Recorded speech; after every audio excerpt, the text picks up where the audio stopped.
पिछले एपिसोड में हमने देखा था थैनोस की एब्सेंस में ब्लैक क्वाड्रेंट का लीडर कॉर्वस ग्लेब बन जाता है, पर कुछ सालों बाद मैड टाइटन वापस आता है और वह कॉर्वस को मारकर अपना थ्रोन वापस हासिल कर लेता है। वहीं पर कहीं दूरी पर चैंपियन इरोस को ढूंढकर थेन के पास लाना चाहता है, क्योंकि अब थैनोस के वापस आ जाने की वजह से थेन अपने फादर थैनोस को मारना चाहता है, जिस काम में लेडी डेथ भी अब थेन के साथ है। फिर लेडी डेथ थेन को बताती है कि थैनोस अब मर रहा है। अब आगे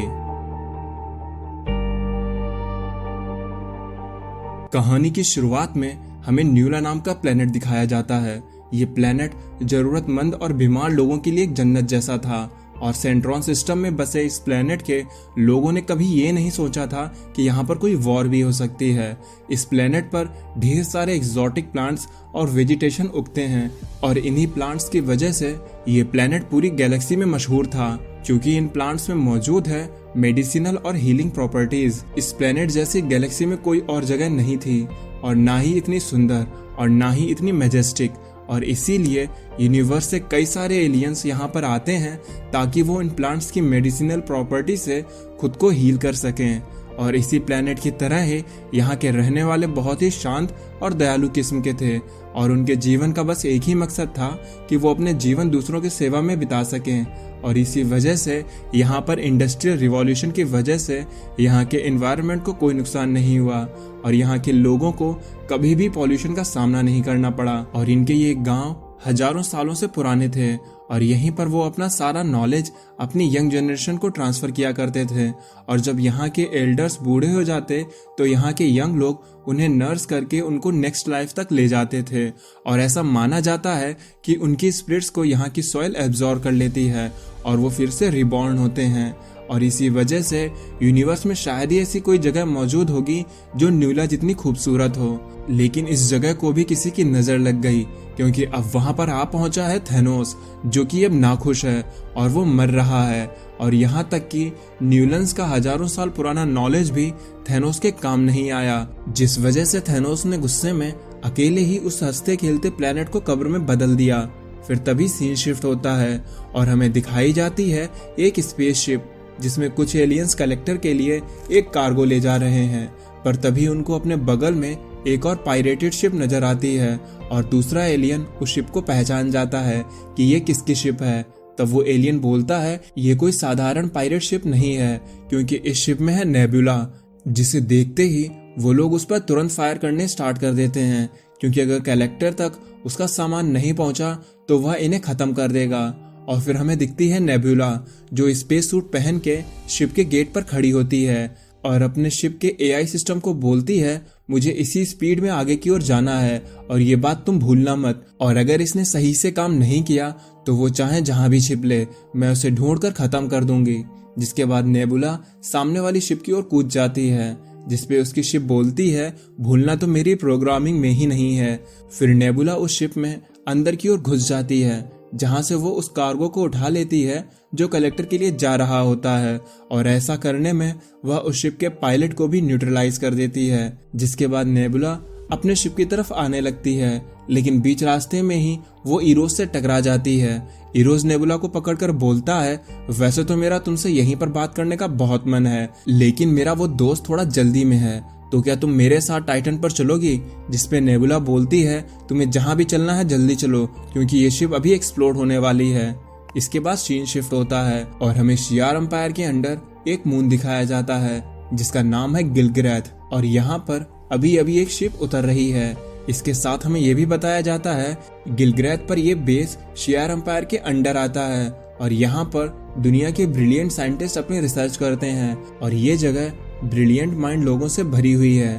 पर किसी ने शायद सोचा भी नहीं होगा कि थैनोस यहाँ पर आएगा, पर सच में अब थैनोस यहाँ पर आ चुका है, और वह आते ही गेट पर खड़े सिक्योरिटी गार्ड्स को मार के उस जगह के अंदर जाने लगता है। फिर थैनोस उस फैसिलिटी में अंदर जाता है, और हमें पता चलता है कि थैनोस यहाँ पर क्यों आया है, क्योंकि यहाँ पर मौजूद है टाइटन के मेंटोर यानी कि एलारस, जिसे देख के थैनोस बोलता है हेलो फादर, मुझे लगता है तुम्हें मुझे देख के खुशी नहीं हुई। तो एलारस थैनोस पर थूकते हुए बोलता है तुम्हें तुम्हें देखकर तो किसी को भी खुशी नहीं हो सकती है। जिसपे थैनोस बोलता है, मैं तुम्हें कई नामों से बुला सकता हूँ, लेकिन डरपोक तो बिल्कुल नहीं। तुम सच में थैनोस के फादर हो, लेकिन तुमने जो यहाँ पर बनाया है ये सच में ही इम्प्रेसिव है। एक समय मैंने भी तुम्हारी ही तरह साइंटिस्ट बनने का सोचा था। तो एलारस कहता है, लेकिन तुमने तो मॉन्स्टर बनना चूज किया। और तुम यहाँ पर क्यों आए हो थैनोस? यहाँ पर सभी लोग साइंटिस्ट हैं, तुम्हारे पास इन्हें मारने की कोई भी वजह नहीं होनी चाहिए। जिसपे थैनोस कहता है, इसका जवाब तो तुमने खुद ही दे दिया। मैं एक मॉन्स्टर हूँ, मुझे कोई रीजन नहीं चाहिए ये सब कुछ करने के लिए। पर मुझे इन साइंटिस्ट में कोई इंटरेस्ट नहीं है, क्योंकि मैं यहाँ पर तुम्हारे लिए आया हूँ। और मैं यहाँ इसलिए आया हूँ क्योंकि मेरे अंदर कुछ गड़बड़ चल रही है और मैं चाहता हूँ कि तुम उसे ढूंढो। तो इस पे मेंटोर उससे पूछता है, क्या तुम बीमार हो? तो थैनोस कहता है, हाँ, लग तो कुछ ऐसा ही रहा है। मैं अब कमजोर होता जा रहा हूँ और मैं इसका कारण भी नहीं समझ पा रहा हूँ। अब मैं साइंस से अनजान तो बिल्कुल नहीं हूँ, पर जब मैं इसके कारण ढूंढने में फेल हो गया तो मुझे रियलाइज हुआ कि तुम इस फील्ड में मुझसे भी सुपीरियर हो। इसलिए मैं चाहता हूँ कि तुम मेरे अंदर इस गड़बड़ का पता लगाओ। जिसपे एलारस हंसते हुए बोलता है, अच्छा, तो तुम्हें मेरी मदद चाहिए? तुम ऐसा सोच भी कैसे सकते हो? तुमने मेरी वाइफ को मारा है, टाइटन प्लेनेट को डिस्ट्रॉय किया है, और ये सब कुछ करने के बाद तुम मुझसे ये उम्मीद भी कैसे कर सकते हो कि मैं तुम्हारी मदद करूंगा? बल्कि ये सुन के मुझे तो खुशी हो रही है कि तुम मर रहे हो और कमजोर हो रहे हो, और अब मेरी बस यही इच्छा है कि मैं तुमको मरता हुआ देखूं। जिसपे थैनोस एलारस से बोलता है, अच्छा ऐसा है तो आज मैं यहाँ अकेले नहीं मरूंगा, क्योंकि यहाँ का हर आदमी यहाँ से बाहर भागने की कोशिश कर रहा है और जल्दी ही उन्हें पता चल जाएगा कि मेरे आदमियों ने उनकी शिप डिसेबल कर दी है। और अगर तुमने मेरा इलाज नहीं ढूंढा तो उन सबकी मौत के जिम्मेदार तुम खुद होगे, क्योंकि मैं यहाँ सबको मार दूंगा और तुमको यहाँ पर उनकी लाशों के बीच में अकेला छोड़ जाऊंगा। पर तभी सीन शिफ्ट होता है और हमें टाइटन पर ले जाया जाता है, जहाँ पर चैंपियन, इरोज और नेबुला आए होते हैं। लेकिन तभी इरोज और नेबुला आपस में लड़ने लगते हैं। नेबुला कहती है, मुझे तो समझ ही नहीं आ रहा है कि मैं तुम बंदरों के साथ क्यों आई हूँ। जिसपे चैंपियन उनको शांत रहने के लिए कहता है, पर तभी उनके सामने थीन आ जाता है, जो नेबुला से कहता है उसका यहाँ पर आना बिल्कुल भी बेकार नहीं जाएगा। अब तुम लोग अंदर आओ, हम अंदर बैठकर बात करेंगे। और अब वो लोग अंदर जाने लगते हैं और बैठ जाते हैं, लेकिन नेबुला नहीं बैठती है। तो चैंपियन नेबुला को बैठने के लिए कहता है, पर नेबुला फिर भी मना कर देती है। जिसपे इरोस उसका मजाक बनाते हुए बोलता है, तुमसे कुछ भी नॉर्मल जैसा करने की उम्मीद भी कैसे की जा सकती है? पर थेन मेरे भतीजे, मुझे तुमसे मिलकर बहुत खुशी हुई। मैंने तुम्हारे बारे में बहुत कुछ सुना है, और अब मुझे तुम ये बताओ कि हम सबको यहाँ पर किस लिए बुलाया गया है? जिसपे थेन जवाब देता है, हम यहाँ पर थैनोस को मारने वाले हैं, तुम्हारे भाई को। जिसपे नेबुला बोलती है, तुम लोग से पहले भी लोगों ने ये कोशिश की थी और अब तुमको यूनिवर्स में उनके कब्रें भी ना मिलेंगी। जिस पर बीच में चैंपियन बोलता है, अरे थेन की बात तो सुनो, वो सही कह रहा है। थैनोस अब कमजोर हो चुका है, जिससे अब वह उतना पावरफुल नहीं रहा जितना कभी हुआ करता था। तब थेन कहता है, अब भले ही तुम मेरा विश्वास ना करो, लेकिन ये सच है, थैनोस अब मर रहा है और इसलिए वो अपने इलाज के लिए यूनिवर्स में घूम रहा है, और इससे पहले कि उसे इलाज मिले हमें उसे मिलकर खत्म कर देना चाहिए। जिसपे नेबुला पूछती है, अच्छा, पर इसके लिए तुमने हम तीनों को ही क्यों बुलाया? तब थेन कहता है, मैंने इस बारे में काफी सोचा और मुझे ये समझ में आया कि इस काम में जितने ज्यादा लोग इन्वॉल्व होंगे, हमारे प्लान के सक्सेस होने के चांसेस उतने ही कम होंगे। इसलिए मुझे टीम को छोटा रखना था और इसीलिए मैंने तुम्हें चूज किया इरोज, क्योंकि मैं जानता हूँ कि तुम क्या हो। तुम एक टाइम में स्टार फॉक्स हुआ करते थे, तुम एक अवेंजर थे, एक हीरो, लेकिन तुम हमेशा से ही अपनी जिम्मेदारियों से भागते रहे। लेकिन तुम अंदर से अभी भी कुछ अच्छा करना चाहते हो। और तुम नेबुला, तुम यूनिवर्स की डेंजरस औरतों में से एक हो, पर तुम्हारे लिए कभी भी ये काफी नहीं था। तुम हमेशा से पावर हासिल करना चाहती थी। तुम चाहती हो कि लोग तुमसे डरें, और इसीलिए तुमने खुद को थैनोस की ग्रैंड डॉटर बोला और थैनोस के लिए काम किया। और थैनोस ने तुम्हारे साथ क्या किया? उसने तुम्हारा इस्तेमाल किया और फिर तुमको यूं ही अकेला छोड़ दिया, और अब बस तुम छोटी मोटी चोरियां करती रहती हो। तो ये सुनकर नेबुला हंसती है और कहती है, तुम्हारी स्पीच तो काफी जबरदस्त थी, पर इससे कोई फर्क नहीं पड़ेगा। तो थेन बोलता है, अब थैनोस कमजोर है और अगर तुम उसे मार दोगी तो लोग तुमसे डरेंगे और तुमको वो सब कुछ मिल जाएगा जो तुम खुद के लिए चाहती हो। तब ये सुन के इरोज चैंपियन से पूछता है, तुम क्यों चुप बैठे हो? तुम्हारा यहाँ आने के पीछे क्या मकसद है? तो चैंपियन उससे कहता है, मुझे थेन का एहसान चुकाना है और कुछ भी नहीं। और अगर हमने मिलकर थैनोस को खत्म कर दिया तो मैं सचमुच में द चैंपियन बन जाऊंगा। फिर इरोस थेन से बोलता है, माना कि ये सब कुछ ठीक है, लेकिन थेन तुम भी तो कुछ कम पावरफुल नहीं हो। तुम ये काम अकेले भी कर सकते हो, जैसा कि एक बार तुमने पहले भी किया था।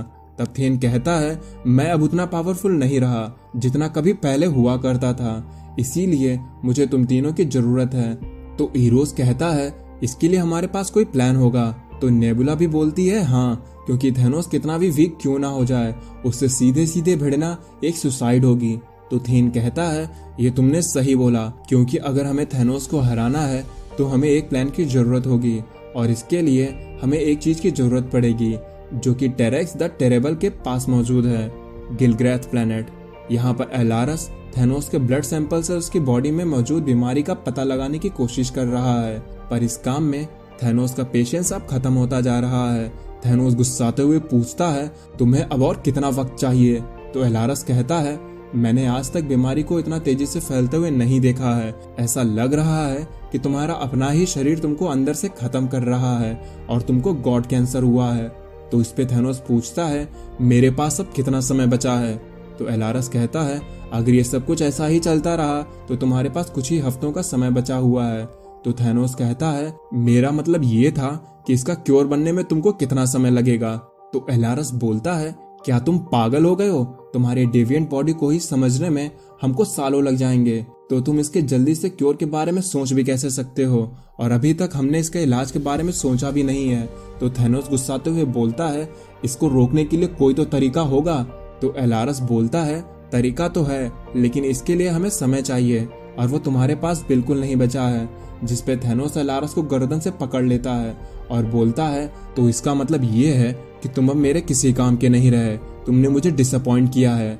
फिर एलारस कहता है, डिसअपॉइंटमेंट क्या होता है ये तुम मुझसे पूछो, मुझे कैसा लगता होगा कि मैं एक बीस्ट का फादर हूँ। तुम्हारे कामों की वजह से मुझे हमेशा से ही यही अफसोस रहा कि मैंने तुम्हें तुम्हारे पैदा होते ही क्यों नहीं मार दिया और मैंने तुम्हें बड़ा होने ही क्यों दिया। इसलिए मुझे अब खुशी हो रही है कि फाइनली तुम अब इस तरह से तड़प तड़प के सड़ते हुए मरोगे और मैं बस तुमको इसी तरह से मरते हुए देखना चाहता था। जिस पे थैनोस कहता है, फादर, जिंदगी में पहली बार मैंने तुम्हें अपने फादर की तरह बात करते हुए सुना है। और इतना कहते ही थैनोस एलारस को वहीं पर मार देता है और वहां से जाने लगता है, क्योंकि थैनोस ये बात अच्छे से जानता है कि एलारस का बेटा होने के नाते एलारस को उसकी बायोलॉजी के बारे में बाकियों से ज्यादा पता है और एलारस यूनिवर्स के अच्छे साइंटिस्ट में से एक है। और अगर वो उसका क्योर ढूंढने में इतना समय लेगा तो बाकी के लोग तो ये भी नहीं समझ पाएंगे कि थैनोस को हुआ क्या है।